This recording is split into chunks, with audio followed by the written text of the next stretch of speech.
दिनांक 2 डिसेंबर 2022 सकाळी 7 वाजता एक वन्य प्राणी सांबर सांगली जिल्ह्यातील मिरज तालुक्यातील MIDC हद्दीत दिसल्याची बातमी वन विभागाला मिळाली.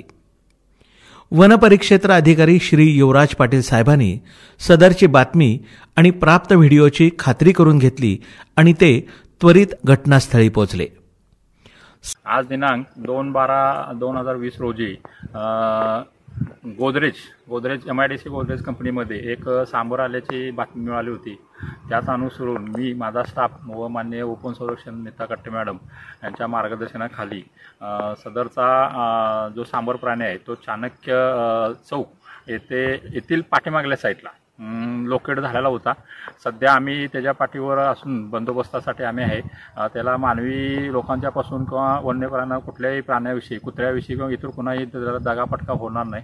सांबर हा वन्य प्राणी लोकवस्तीत वावरताना दिसत असल्याची बाब वरिष्ठांच्या निदर्शनाला आणून दिली आणि इतर कर्मचाऱ्यांना जागेवर पोहोचण्याच्या सूचना केल्या. हा प्राणी नर सांबर असल्यानं त्याची फार दमणूक झाल्याचं दिसत होतं. लोकांना घाबरून हा प्राणी इकडं तिकडं धावत असल्यानं पूर्ण दमलेल्या अवस्थेत होता.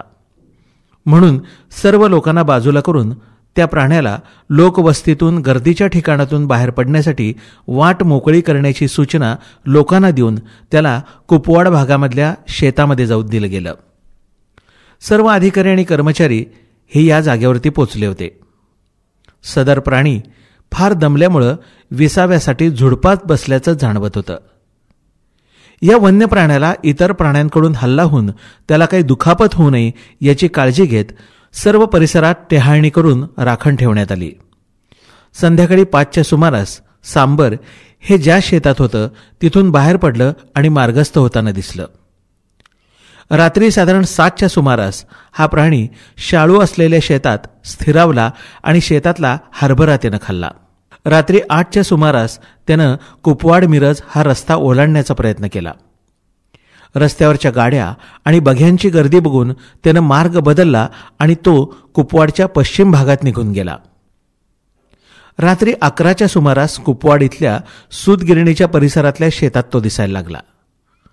लोकवस्तीतल्या भटक्या कुत्र्यांच्या भुंकण्याने तो पुढं सरकत कुपवाड नजीक असलेल्या जलशुद्धीकरण केंद्रात गेला. केंद्राचे दोन्ही दरवाजे बंद करून त्याला तिथंच बंदिस्त करून पकडण्याचं नियोजन वन विभागानं सुरू केलं. पण काही वेळातच सर्वांची नजर चुकवून सांबर हे त्या परिसरातून निघून गेलं. पुन्हा शोधाशोध केली असता 6 फुटाच्या भिंतीवरून उडी मारून शेजारीच असल्याच्या जागेत गेल्याच्या पाऊलखुणा दिसून आल्या. या भागाची माहिती घेतली असता शेजारची 35 एकर जागा ही खासगी मालकीची असून त्याला चहूबाजूनी भिंत होती. या सर्व परिसरामध्ये बॅटरीच्या प्रकाशझोतात पाहणी केली असता हे सांबर सुरक्षित असल्याचं जाणवून आलं. आता दमलेल्या सांबराचा माग काढण्याची काही गरज नव्हती, कारण ते या परिसरात पूर्णपणे सुरक्षित असल्याची खात्री झाली होती. समोरच असलेल्या गेटला शेडनेट लावून तसंच काही ठिकाणी भिंतीला शेडनेट लावून त्या दिवसाची मोहीम रात्री 3च्या सुमारास थांबवण्यात आली. दुसऱ्या दिवशी पहाटे वरिष्ठ DCF नीता कट्टे आणि ACF अजित सजने यांच्या मार्गदर्शनाखाली सांबर पकडून त्याला त्याच्या अधिवासात सोडण्याच्या कामी मोहीम राबवण्यास सुरुवात झाली. सदर परिसरात त्याला खाद्य म्हणून भरपूर झाडपाला आणि गवत असल्याचं दिसून आलं. सरकारी पशुवैद्यकीय अधिकाऱ्यांना सकाळी पुन्हा बोलवून तो तंदुरुस्त असल्याची खात्री केली. त्याला पकडणं एकतर बेशुद्ध करणं किंवा बोमा पद्धत अवलंबणं हे 2 पर्याय होते.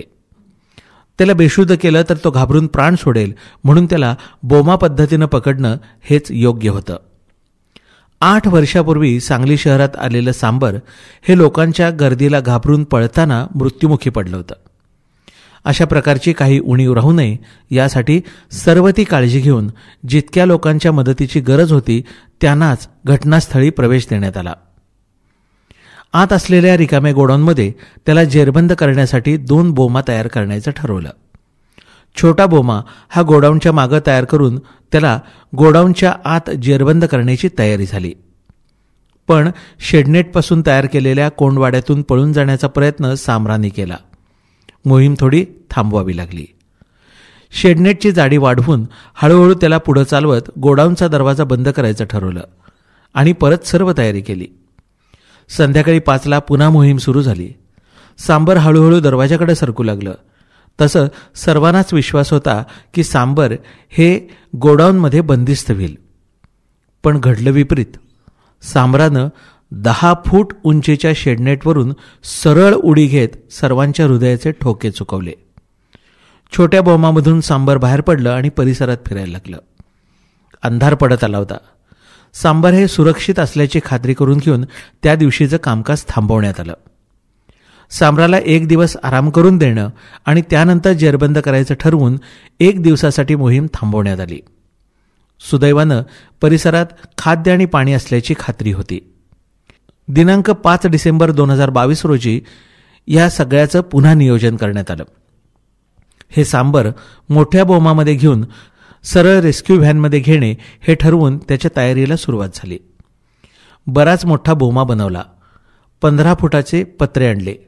काठ्या लावून शेडनेटची उंची वाढवण्याची तयारी झाली. गाडी उभी करण्यासाठी खड्डा करण्यात आला. अंधार पडण्याची वाट पाहून सर्व नियोजनाची खात्री केली आणि पुन्हा प्रयत्न चालू केले. यावेळचं नियोजन एकदम चोख लागलेलं होतं. सर्व गोष्टींची खात्री केली गेली आणि मोहीम 8च्या सुमारास सुरू झाली. नियोजनाप्रमाणे सांबर बोमामध्ये आलं. रेस्क्यू व्हॅन लावण्यात आली. बोमाच्या तोंडाला 15 फुटाचे पत्रे उभे केले गेले. रेस्क्यू व्हॅन ही निसर्गाशी मिळती जुळती अशी सजवून घेतली गेली. रात्री 1च्या सुमारास जेवण करून थोडी विश्रांती केली.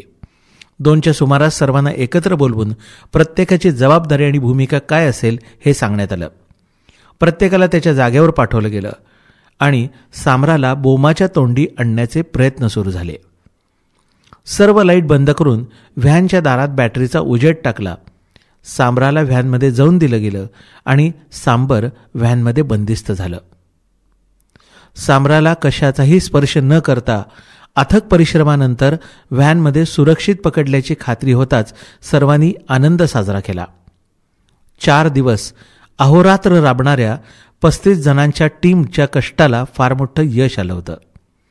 शहरात आलेल्या वन्य प्राण्याला कशाचाही स्पर्श न करता रेस्क्यू व्हॅनमध्ये बंद करून त्याला त्याच्या नैसर्गिक अधिवासात सोडण्याची किमया सांगलीच्या NGO, इतर प्रशासन आणि वन विभागानं पुन्हा एकदा करून दाखवली.